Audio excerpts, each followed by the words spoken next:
In this short video, I'll show you how to set up the test environment for Selenium training. First of all, we need JDK.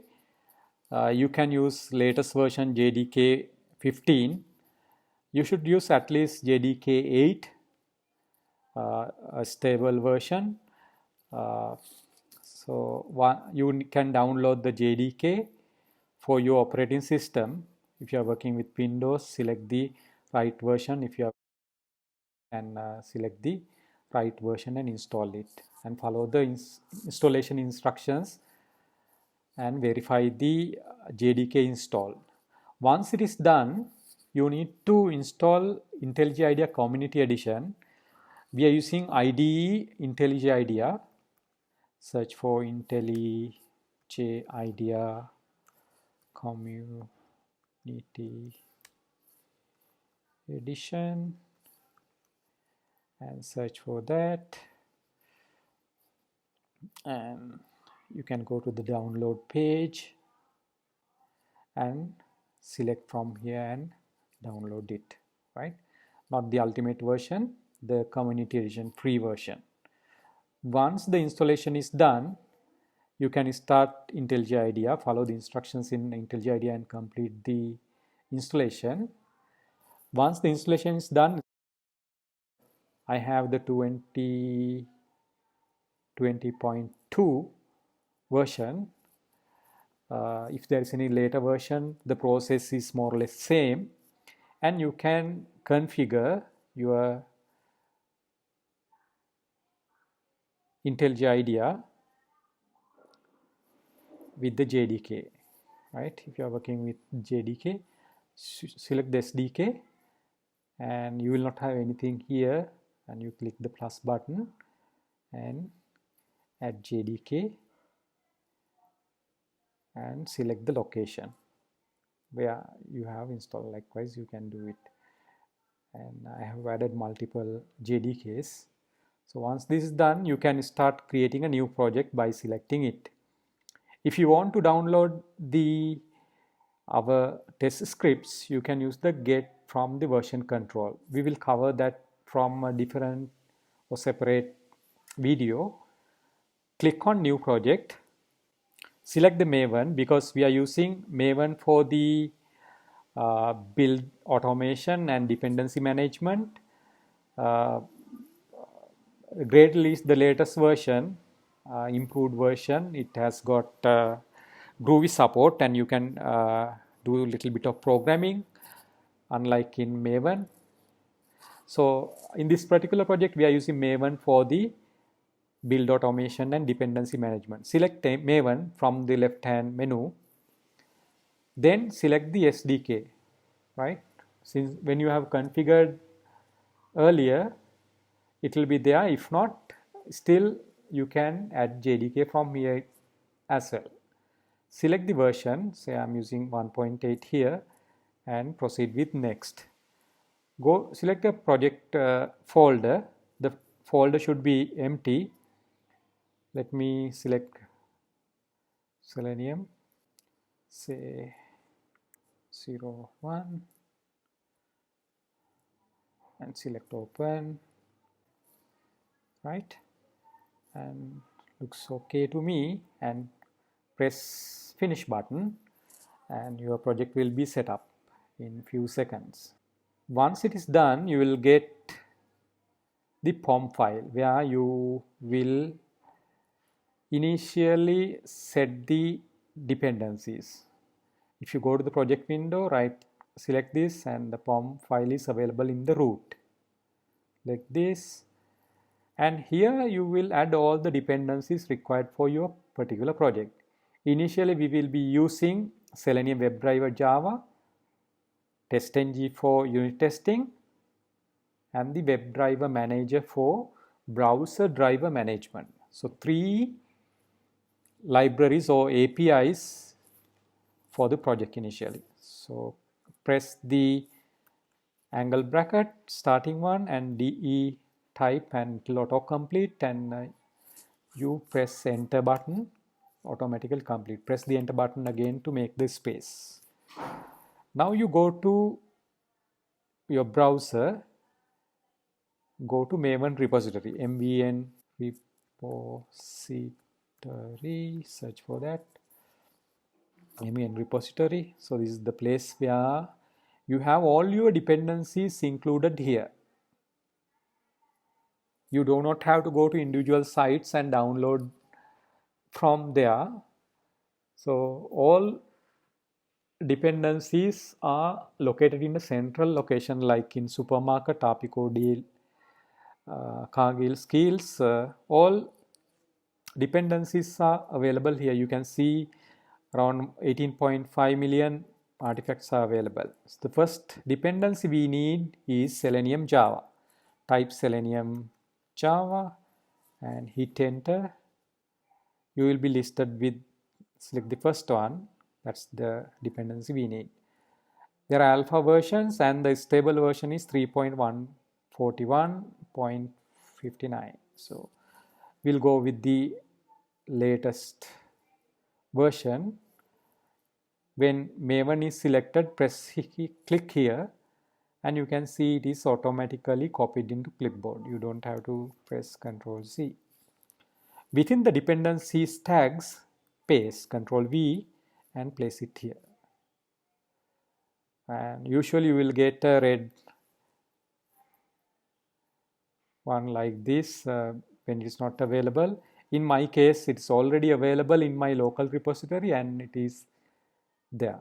And you have to click this button to import the dependencies to your project.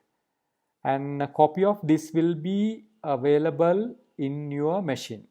So when you create the next project with the same dependency versions, it will not look for the external repository, that means Maven repository, rather it will check the local repository and you can proceed quickly.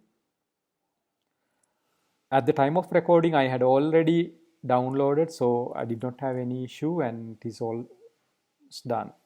So go to the next one. I need the TestNG for the assertion library and test management. Select the 7.1 version because we had some issues with the latest version. So there is no difference when it comes to Selenium test automation. So select this, right?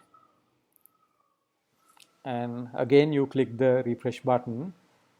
Very first time, as I told you earlier, you will get red facing here and you can see there is a difference, right? Dependency tags are same and group ID artifact sides are there. And when it comes to scope is not there in this dependency. That means it is available for entire project. If you go to SRC in the project, the main and test are there, right? Main and test folders are there. That means Selenium-java API is available for both areas, right? That means main and for test. So with the scope test, it will limit only to this particular area. So since I want to have it's to the all the project, entire project, I'll remove the scope from there. Then one last thing I need is WebDriver Manager. WebDriver Manager is used for managing the browser drivers. As you know, when we get a printer, we do not get a printer for Windows, Mac or Linux. We just get a printer and install a driver so that it can work with different machines. Similarly, when we work with different browsers, we get the drivers for a specific browser and work with that particular browser. Select the latest version, click here, go to the POM file and paste the dependency. Press the button. You can refactor this if you want. Right click and refactor and select property. Choose the default. The properties sections will be added at the bottom. Select everything and Control Shift, Command Shift on Mac and press the up arrow button so that it moves to the top. Select the TestNG version as well, right click and refactor property. So right from the beginning we will use best practices used in test automation and programming. One of them is refactoring. The refactoring will improve your code further. Working code, it is not bug fixing or performance improvement or security fixing, nothing, but working code is further improved for more readability, more maintainability. So that's a good practice, and IntelliJ IDEA supports you through its built-in functions. So this done, so let's move into the test folder, right click and new, create the package com.pragmatic.selenium. So we follow a naming convention here for the package naming, starting with reverse of the domain name. So when you are working with a specific company, you can work with the reverse of that, then give a project name like that. So in this case I have given Selenium. Right click and select class, automatically class is created. We'll get hello Selenium for our first Selenium class, right? And press enter. You do not have to give .java. It is automatically created by IntelliJ IDEA. You just give the name. Your class is created and automatically copyright statement is created, and you can configure them in the IntelliJ IDEA. So there is a typo issue. Let me fix that. You have to use the refactor and rename. Just changing will not work. Now it's done. If you just change it here, it will not work, right? Because it has to be changed in the class name itself. So we'll use the public static void main PSVM in the so autocode completion will be there, and press enter. So that's a nice feature, and we will work with many such features in the IntelliJ IDEA for efficient coding. First thing we have to do is set up the driver manager. Set up browser. So if you are working with Chrome, you have to set up the Chrome. If you are working with Firefox, you have to set up the Firefox browser driver. So WebDriver Manager. So it has a static method. You do not have to get the and dot setup. So this will do the magic. It will download and configure your project for working with the browser. Driver is there. Once the driver is set up, you have to launch the browser or create an instance of the browser. What you can do is WebDriver and driver. If you press just D, IntelliJ IDEA suggests you with two variables. I'll select driver equal new, create new instance of Chrome driver. So now it will be assigned to driver, right? Now you can work with the browser. You can, first thing you will do is to access the web page. In our training, we will be using our demo site called hrm.pragmatictestlabs.com. So what you have to do is driver.get method can be used for accessing the navigating to the site. Run here. You can see red messages. Don't worry, they are informative messages. Even though they are in red, they are not errors. The browser is launched. You can see this Chrome is being controlled by automated test software. We will get rid of that later.